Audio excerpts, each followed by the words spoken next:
Assalamualaikum warahmatullahi wabarakatuh.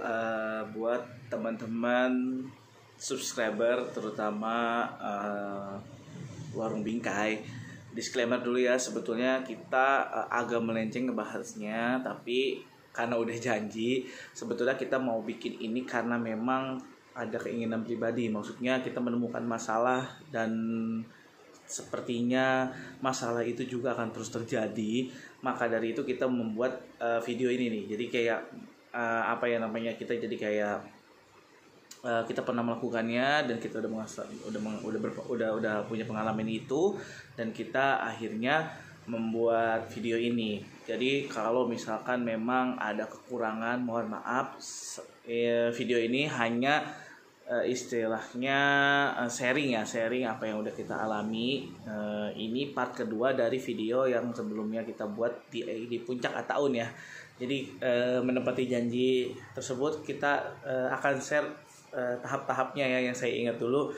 Jadi memang berangkat umroh itu nggak cuman kita daftar travelnya, nggak cuman biaya yang kita keluarin, paketan yang dibayarkan ke travelnya. Jadi kebetulan kita orang tua kita maksudnya baru aja berangkat umroh kemarin, keberangkatan Syawal. Seharusnya itu sebelum pandemi, tapi alhamdulillah dikasih izinnya sama Allah tuh baru kemarin keberangkatan Syawal.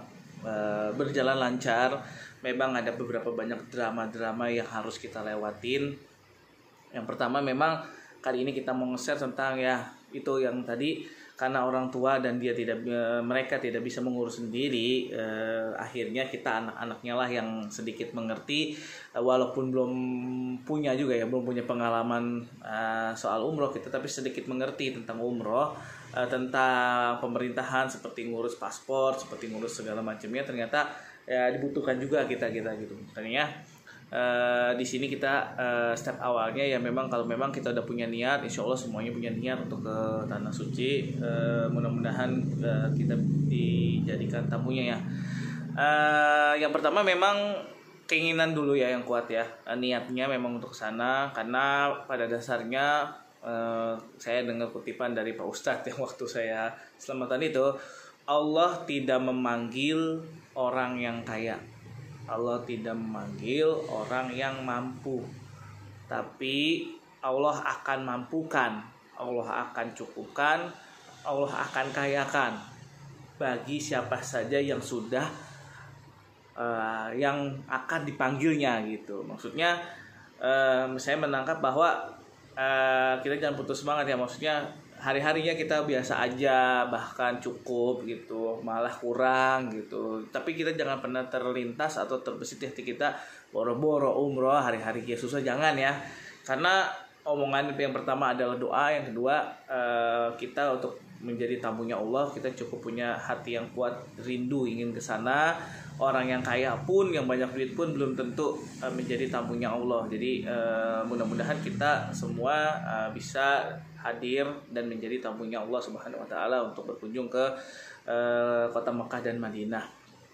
Jadi di perjalanan kita saat mendaftar umroh, ternyata ada banyak dramanya. Dramanya itu sengaja kita share hanya dengan cerita-cerita seperti ini. Mudah-mudahan nanti di editingnya kita ada contoh-contoh fotonya ya, karena memang udah hampir 2 tahun ya. Kita daftar tahun 2020 dan berangkat 2022. Memang benar-benar menguras kesabaran gitu ya kan. Apakah kita masih istiqomah, apakah kita masih memang punya keinginan buat kesana gitu. Drama-dramanya diantaranya ya, selain kita untuk menyiapkan dana atau paket yang harus kita bayarkan ke travel, ternyata kita harus juga menyiapkan biaya-biaya turunannya. Seperti yang kita kemarin bilang, yang pertama harus diurus biasanya paspor itu kita ngurus sendiri, nggak dibikin lewat calo ataupun minta tolong orang lain. Kita anaknya yang jalanin dan orang tuanya yang memang ikut. Yang pertama memang waktu itu kita bikin paspor itu antriannya online, jadi pakai aplikasi. Kita harus input nick, kita input nama, tanggal lahir, seperti gitulah. Pokoknya nanti software kita kasih tahu pakai softwarenya apa. Kayaknya sih sekarang udah berubah ya, waktu itu masih pakai software My Passport Nah, ternyata saat pembuatan paspor itu nggak berjalan mulus, dalam artian nggak langsung kita membuat paspor dan jadi.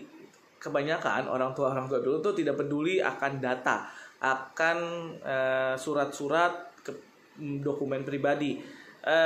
Kendala yang pertama untuk mertua yaitu namanya beda di kakak, beda di buku nikah, beda di KTP. Nah, ini yang repot ya kan, kita harus ngikutin yang mana ya kan, sedangkan orang tua kita nggak punya akte.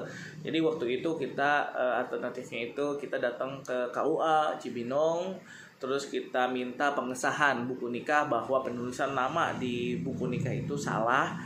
Padahal nggak tahu ya, memang bener misalkan namanya Ngatio Budi Mulyo gitu. Ternyata sampai sini nggak tahu kenapa di kakaknya itu jadi Ngatio, ya kan, di KTP Ngatio. Terus kenapa di di ijazah malah Ngatio gitu, nggak di Y-nya. Makanya itu pembenahannya agak rumit gitu. Makanya buat tipsnya buat teman-teman mungkin yang nonton video ini yang pengen umroh, tipsnya itu mudah-mudahan dicek lagi ya, mudah-mudahan datanya semua benar. Maksudnya itu akan menjadi drama dan menjadi problem kalau kita berangkat dalam waktu dekat. Waktu itu kita daftar kalau nggak salah di Januari dan kita keberangkatan Maret. Itu super ekstra, kita ngejar ke disduknya, ngejar ke sini, ngejar ke situnya, karena memang kita nggak bisa menyalahkan orang tua kita, karena orang tua kita ya biasanya kalau belum dibutuhkan ya dia nggak akan dirubah gitu, kesalahan-kesalahan yang kecil kayak gitu.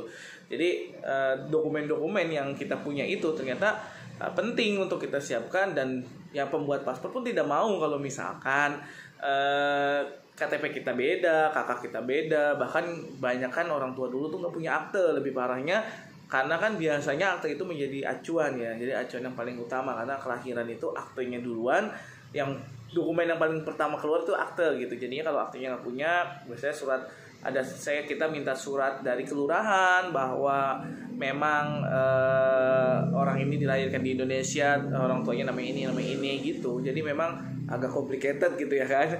Tapi kita alhamdulillah kita memang menyiapkan waktu untuk itu, jadinya semuanya lancar gitu. Maksudnya nggak kita bikin pusing juga, karena ya udah kita ikhlas ngejalaninnya, kita ikhlas dan kita memang udah berserah aja gitu. Maksudnya ya kita berusaha berserah.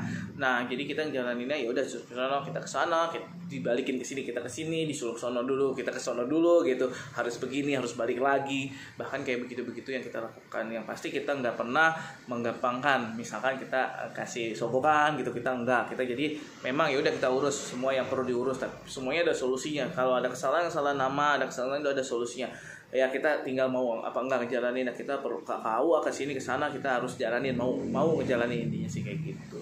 Itu drama pertama ya, yang pastikan ya dokumennya itu udah nama-namanya itu udah bener, semuanya sama. Sama satu lagi, kalau kita bikin paspor itu namanya ternyata sekarang minimal 2 digit, minimal 2 suku kata. Jadi kalau misalkan nama-nama orang dulu namanya Ngatio, nama orang tuanya Sanusi, Sarina, itu harus ditambahin namanya, bikin nama lagi. Biasanya di tempat paspor itu nama tambahannya itu nama orang tuanya. Misalkan Sarinah Mustafa, nama Mustafa itu nama orang tuanya. Sanusi Niman itu nama orang tuanya. Ngatio Matodiono, nah itu nama orang tuanya. Biasanya ditambah-tambahin. Jadi kalau namanya satu, kalau bisa minta surat rekomendasi dulu ke travelnya, buat kita dapat surat rekomendasi bahwa kita akan berangkat umroh tanggal sekian. Nanti di surat itu dilampirkan ke ke dinas imigrasi ya, dinas imigrasi pembuatan paspor. Nanti dilihat, jadi nanti namanya akan ditambahkan sesuai nama orang tuanya, biasanya nama orang tuanya. Tapi kalau kita semua namanya udah 2 suku kata, tidak ada penambahan lagi. Boleh bawa surat rekomendasi, boleh enggak. Jadi yang saya lakukan kemarin, saya bikin paspor juga ikutan gitu, walaupun kita nggak berangkat, kita mau bikin juga sekalian, siapa tahu kita mau keluar negeri atau kita ada rezekinya buat umroh juga, kita bikin juga. Dan alhamdulillah nama saya udah 2 suku kata, nama anak saya bahkan 3 suku kata, nama istri udah 2 suku kata. Jadi ya udah kita bikin, bilang aja nanti insya Allah mau umroh gitu, tapi nggak tahu kapan, jadi kita bikin dulu sekarang selagi mudah gitu. Maksudnya waktu itu bikin sekalian, orang tua bikin, kita ikut bikin bertiga tuh. Insya Allah mudah-mudahan kita nanti bertiga, bahkan berempat ya, sama anak yang terakhir bisa umroh juga, amin. Jadi tipsnya itu aja dulu ya, karena takutnya videonya kepanjangan. Ini udah 10 menit. Jadi insya Allah nih yang nonton ini mudah-mudahan dilancarkan urusannya, disampaikan ke tanah suci impiannya, cita-citanya, keinginannya. Memang videonya tidak apa ya namanya, tidak berhubungan dengan channel ini, tapi kita pengen share aja.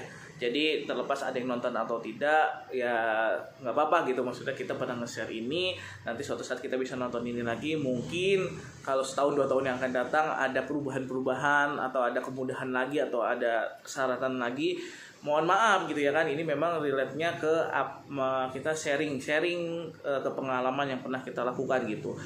Terlebih benar atau tidaknya ya memang kalau menurut saya dokumen itu penting lah untuk dijadikan, kalau ada kesalahan tolong langsung dibenerin. Seperti saya kemarin bikin paspor saya sendiri aja salah, ternyata paspor saya, akte saya nama ibunya itu Sari, karena dari surat lahirnya itu nulisnya Sari, padahal nama ibu saya itu Sarina. Secara KTP kakak segala macamnya udah bener, tapi kenapa saya nggak ngecek tuh akte kelahiran waktu itu. Saya bikin pas mau lulus sekolah, jadinya bikinnya bukan baru lahir banget, jadi pas lulus sekolah butuh penulisan untuk ijazah, kita bikin akte kayak gitu. Jadi kita rubah, kemarin kena denda 100.000 kalau nggak salah. Saya masih di Disduk Depok, sekarang saya udah di Disduk Kabupaten Bogor, dan rata-rata semuanya Disduk itu kayaknya udah online ya, udah registrnya online, kita foto-fotoin KTP, dokumennya semuanya online. Kayaknya udah kayak gitu. Nanti kita mendalami lagi. Kalau memang videonya ini banyak view-nya dan banyak yang komen dan mau bertanya tentang hal ini, kita akan lebih semangat lagi buat bikinnya gitu. Buat teman-teman, buat ibu-ibu, bapak-bapak, saudara-saudara sekalian, mudah-mudahan kita semua dipanggil menjadi tamunya Allah. Sharingnya 11 menit nih lumayan, jadi kita potong-potong aja ya. Ini part 2-nya nanti kita bikin, seingat saya nih kita biasanya memang arahnya situ dulu. Selain kita niat, kita daftar, nanti kita konsultasi juga apa yang diperlukan. Ada yang udah include, ada yang enggak. Seperti saya di Venture itu udah dapet tasnya, udah dapet kopernya, udah dapet bajunya, udah dapet bergo, udah dapet segala macamnya. Jadi enak banget, alhamdulillah. Venture rekomendasi banget lah dia pokoknya. Kita nanti lanjut sharing ke selanjutnya, lanjut sharing yang setelah pembuatan paspor ya. Jadi kalau buat paspor itu ya pasti nih sekarang pastikan dokumennya bener dulu, nama-namanya dicek lagi buat teman-teman yang mau berangkat umroh. Oke? Muter-muter, nggak pakai teks, nggak pakai skrip, jadi kita sharing-sharing santai aja sebenarnya ya. Jangan lupa dukung channel ini dengan klik subscribe, like, atau komen kalau memang kurang jelas, atau ada yang mau didiskusin, atau ada yang mau ditambahin, atau ada perkataan yang salah. Terima kasih. Assalamualaikum warahmatullahi wabarakatuh.